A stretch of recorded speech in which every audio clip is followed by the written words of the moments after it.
So I'm going to show you how to connect your Nothing headphones to more than one device, or rather to two devices simultaneously. So to do that, you're going to have to, of course, connect with one of the devices, which should be your phone, because then you'll have to go ahead and install the app.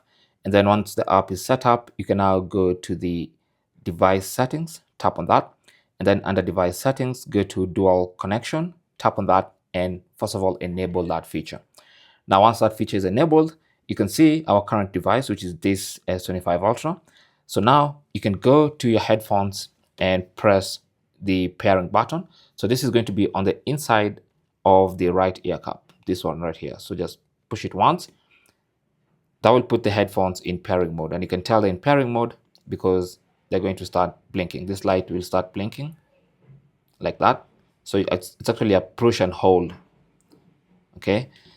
So that means now on your other device, you can go to the Bluetooth settings and pair the headphones. So I'm going to go to this other device, and then you can see the headphones are here. So I'm going to pair them up, and they're connected, as you can see. Okay, so I have the Nothing headphones connected here. And when I put that to the side and go back to my phone, you can see I now have two devices, and both of them are connected at the same time. So the headphones will be switching. So when I play something here, it's going to play through the headphones. And once I stop playing here and I start playing here, then the headphones will automatically switch to the other device. Now, this works better when you have a smartphone and a computer, a laptop, or a smartphone and a TV.